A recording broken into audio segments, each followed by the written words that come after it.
And one of your arguments would be that he's not situated in one camp or another in that sense. He's reading across different texts and those things. Yeah, I mean, again, I try and avoid making a kind of argument about what sort of thinker Bhagat Singh was, precisely because he was kind of like in motion, I guess, right? He was reading quite a lot.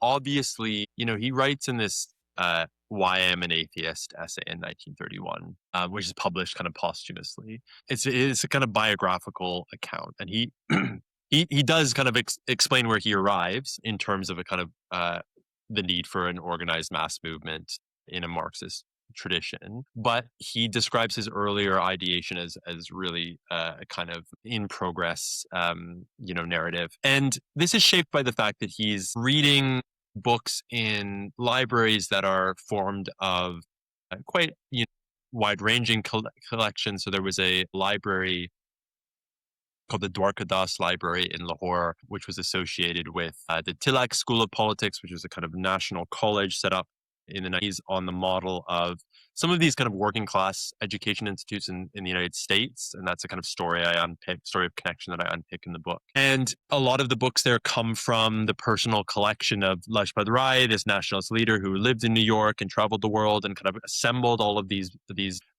from like whether they're Fabian socialists from the UK to like anarchist activists in the US. And so he is reading, Sidney and Beatrice Webb alongside Prince Kropotkin and these kind of figures, right? So there is a voraciousness to Bhagat Singh's intellectual appetite that is seen in some of his writings, but also famously in this jail notebook, which he was kind of smuggled out of prison. And it is just a notebook. It's his notes on different things he's reading. People are giving him books. He was in prison for about 2 years before he's executed. So this is a relatively long period. People are bringing in books from the Dwarka Das Library. To him, we have letters that he's written to friends asking for specific books. He's reading a kind of compendium by Upton Sinclair on social justice thought. The Cry for Justice is the name of the volume. And so he's encountering a huge range of figures. I think one of the interesting things so Bhagat Singh is very much claimed today by communist parties in India. The early communist parties in the 1920s are actually, so it's a complicated story because Bhagat Singh and his comrades are in prison at the same time as the Meerut conspiracy case is taking place. And this is kind of a sort of crackdown on early communist organization in India. And there's a lot of solidarity between these different conspiracy cases.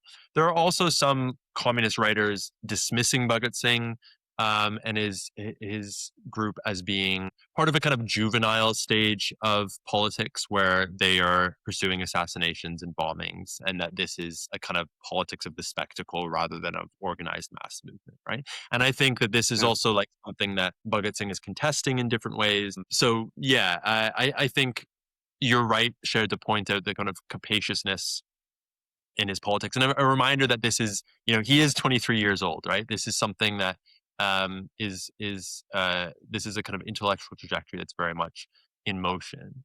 And a lot of histories written about him actually speculate on where he will arrive, right? And that's something I write about in the book too. This kind of idea that Bhagat Singh, had he lived, he would have eventually been a member of the Communist Party, or he would have eventually joined the Indian National Congress or something like that. People make arguments about his future based on a reading of the kind of limited sources that we have. I should say that a lot of his comrades who were part of the Hindustan Socialist Republican Association, do go on to be members of the Communist Party of India. Ajay Ghosh, in particular, I think, ends up being secretary of the CPI at some point.